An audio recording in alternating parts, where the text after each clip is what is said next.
광복절 특별 사면으로 풀려난 조국 전 조국혁신당 대표가 내년 6월에 있을 선거에 출마하겠다는 뜻을 밝히면서 국민의힘 의석을 반 이상 줄여야 한다고 말했습니다. 이런 가운데 한동훈 전 국민의힘 대표는 조국 전 대표를 두고 사면이 아니라 사실상 탈옥한 거라고 비판했습니다. 손기준 기자입니다. 광복절 특별 사면으로 출소한 지 사흘 된 조국 전 조국혁신당 대표. 내년 6월 지방선거 또는 국회의원 재보궐선거에 출마하겠다는 뜻을 밝혔습니다.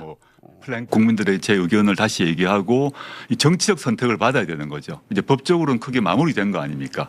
정치적 선택을 한 번 더 받고 싶습니다.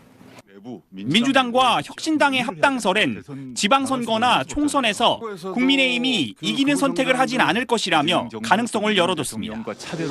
서거 16주기인 오늘 김대중 전 대통령 묘역을 참배한 뒤엔 기자들에게 이런 말도 했습니다.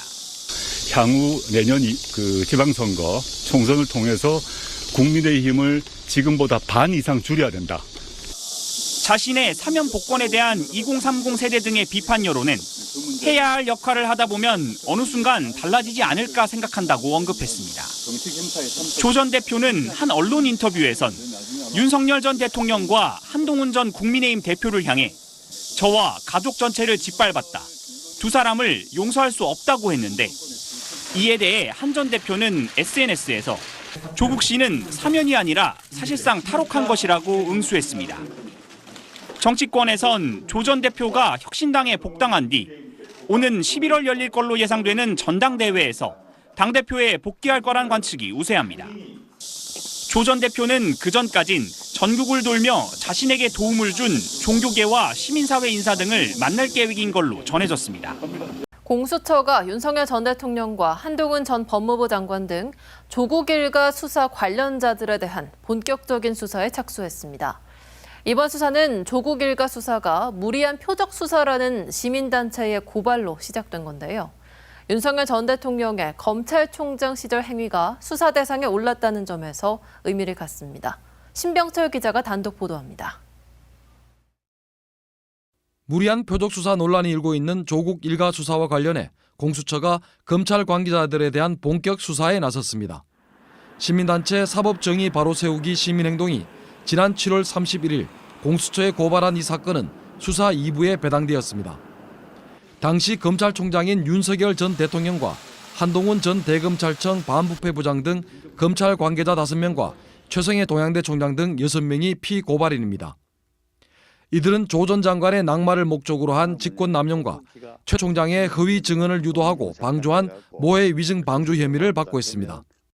이 단체는 조국 일가에 대한 수사는 문재인 정부에 타격을 주고 개인적 야망을 위해 자행된 최악의 검찰권 남용이라고 주장했습니다.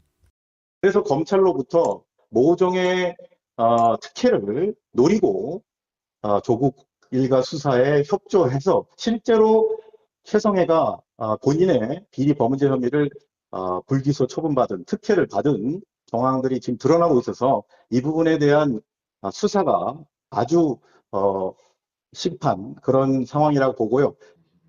최성해 총장은 검찰 수사에 협조한 대가로 2020년 국회의원 총선에서 미래통합당 비례대표 상위 순번을 제안받았다는 의혹도 있습니다. 선출 국회의원 나온다는 얘기가 들어왔어요. 공천도 해준다 했고 비례대표제도 5번 안으로 준다 했는데 그럼 나가죠. 왜요? 왜 나가 그런 걸 갖다가 네? 그 사람 다 버리는 건데. 고발장에는 또 검찰이 당시 교비 횡령 혐의로 수사받던 최 총장의 상황을 이용해 정경심 전 교수에게 불리한 진술을 하도록 회유했다는 혐의까지 포함됐습니다.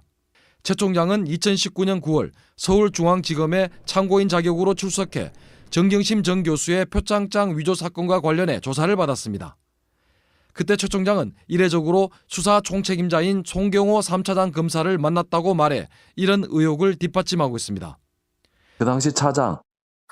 그분은 내가 봤습니다. 그분은 그래 하여튼 제가 이제 들어가니까 고생하시겠습니다. 근데 물론 총장님은 사실대로 이야기하겠지만은 사실대로만 이야기합니다. 그 얘기를 했죠 저한테. 공수처는 이 사건을 신속하고 철저하게 수사할 방침으로 알려졌습니다. 공수처의 수사 결과에 따라 조국 일가 수사의 정당성과 검찰의 정치적 중립성을 둘러싼 논란이 더욱 격화될 것으로 전망됩니다. MBC 뉴스 신병철입니다. 네, 원내대표 서한길입니다. 공수처가 조국 일가 수사 관련자들에 대한 수사에 착수했습니다. 윤석열 전 검찰총장과 한동훈 전 대검 반부패부장, 최성해 전 동양대 총장 등이 핵심 피고발자로 적시되어 있습니다. 모두가 알다시피 당시 검찰의 수사는 정상이 아니었습니다. 표적 수사를 위해 직권남용과 지휘부의 무리한 수사 지휘, 피의 사실을 흘리기로 여론 조작에 관여했으며 법정에서는 모해 위증을 사실상 방조했습니다. 한마디로 검찰이 할 수 있는 모든 탈법적인 방식을 총동원한 조국 일가 사냥이었습니다. 동시에 이는 검찰권 남용의 가장 극단적인 사례로 노무현 정부 이래 실패해온 검찰개혁을 현실로 촉발시킨 가장 상징적인 사건이기도 합니다. 그렇기에 이 사건은 결코 과거의 일로 덮어질 수 없습니다. 일련의 수사 과정을 철저히 조사해 진실을 밝혀내고 책임질 자는 반드시 책임을 지워야 합니다. 소식이 전해지자마자 한동훈 전 대표는 강력히 반발했습니다.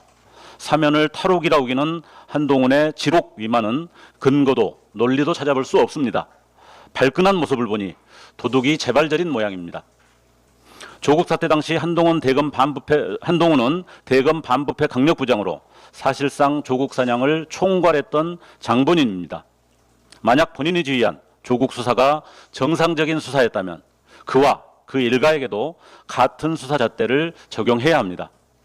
본인 딸의 논문 표절과 대필 의혹, 2만 시간의 봉사 시간 등 11개나 되는 혐의들은 본인이 국민의힘 비대위원장이던 2024년 1월 모두 혐의 없음, 불송치로 결론 났습니다. 조국 혁신당이 이미 발의한 한동훈 특검법이나 검찰권 오남용 진상조사 특별법을 통해 반드시 진실을 다시 규명해야 할 것입니다.